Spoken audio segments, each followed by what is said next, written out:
44 days and counting for Congress to come up with a spending plan, and student loan repayments are officially starting up again after a 3-year pandemic pause. Joining us this morning to discuss is Executive Vice President of the National Taxpayer Union, Brandon Arnold. Good morning, Brandon. Welcome back. So the real work right now begins in Congress. What is the key here to getting this done? Because as you've said, there has to be some cuts to this out-of-control government spending. There has to be. I mean, Americans are paying the price right now in the form of high inflation, these skyrocketing interest rates that have made it difficult to purchase a car, a house, you name it. We're paying the price right now because Congress can't control spending.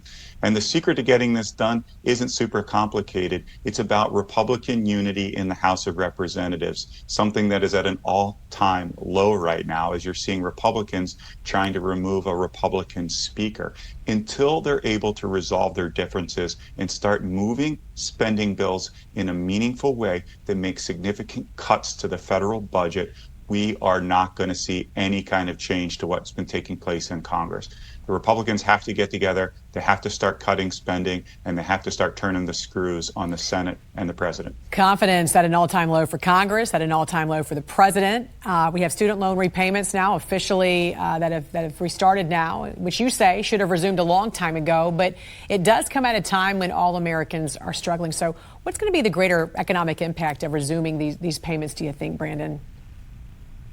I mean, in terms of the big picture, I don't think there's going to be a huge economic impact. We could see a little bit less in the way of consumer spending, which could have a positive effect on inflation. But again, I don't see a major impact there. I think what we are going to see is a big impact on individual families. And we are very sympathetic to these individual families who are struggling in this economy, really dealing with these high energy prices, high housing costs, high food prices, and to have an additional $200, $300, $400 come out of their family budget each month could be devastating for a lot of people. So while I do think these student payments should absolutely resume, I'm very sympathetic, and I would like to see Congress take some action and recognize that a lot of people out there are struggling in this economy. Speaking of which, the House and Ways means a committee has a tax package that would expand the standard deduction and give tax relief to a lot of these working class families. Tell us more about this bill and the significance it has.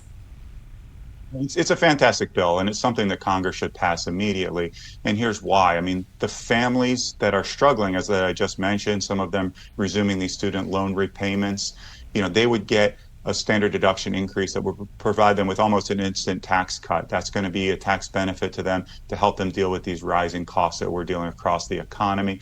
And then there's a lot of incentives in this to encourage American companies to continue to invest in the American economy, doing research and development domestically, building more factories, buying more machinery. That all creates more jobs to help working class Americans. So this bill is an absolute no-brainer. Unfortunately, it's been caught up with a lot of the politics and the infighting that's taken place on Washington, D.C., another victim of the failure of Republicans to unify and get meaningful bills across the finish line. Another huge policy that everyone's talking about is energy policy right now. Tell us why it's so important to promote domestic oil and gas extraction and what these canceled oil and gas leases ultimately mean for the economy and for inflation.